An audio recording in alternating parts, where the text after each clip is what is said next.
Drop bars are handlebars most commonly found on fixed gears, road bikes, and gravel bikes. They come in many different shapes and bends. Generally, these three shapes are made by most manufacturers: the classic band, the anatomic or ergonomic band, and the compact band. Even the brake shift levers, their shapes and sizes come in many variations. Today, most drop bars come in the compact band.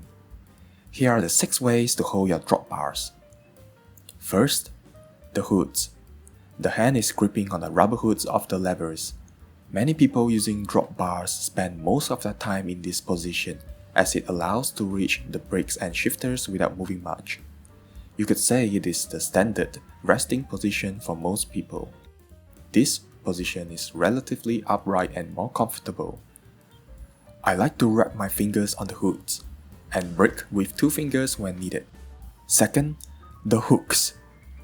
Also commonly referred to as the drops position because they look similar, but there's actually a difference between them.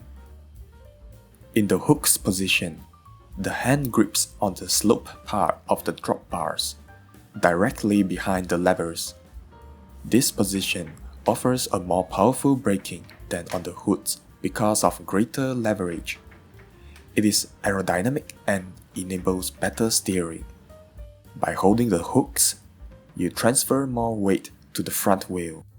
Very useful for downhills and sprinting. Also be aware of this. You do not want to brake hardly to avoid flying over your handlebars, so always test your brakes beforehand. Third, the drops. It is slightly backwards near the end of the drop bar. It is still aerodynamic but is harder to reach the levers. You need to shift your hand into the hooks to brake. It is also more comfortable to ride in this position for a longer time compared to the hooks. Fourth, the tops. This is the most upright position on the drop bars. Many of us learn to ride a bicycle with a flat handlebar, and this position gives the most familiar feeling.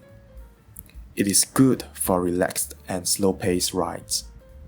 However, it is hard to reach the levers from this position without moving your hands. So, it's not ideal for fast riding and emergency situations when you need to react swiftly to brake. Also, be sure to wrap your thumb around the bars.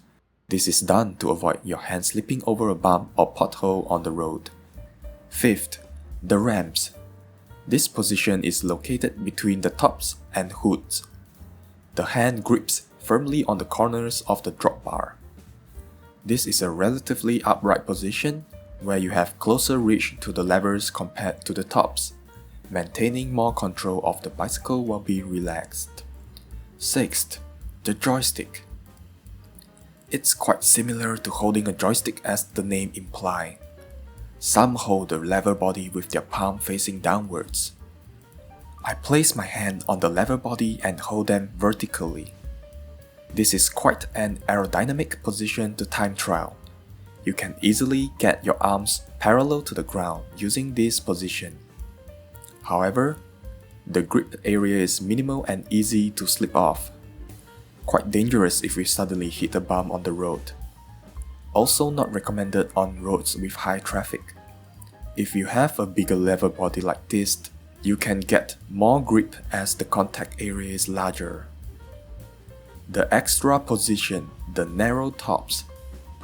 It is awfully similar to a time trial position with an aero bar, and getting the most aerodynamic gains. By gripping the handlebars near the stem, you minimize the frontal area of the bicycle and the rider's body. However, it is risky. You compromise steering stability and the levers are also harder to reach. There are hardcore examples found on the internet.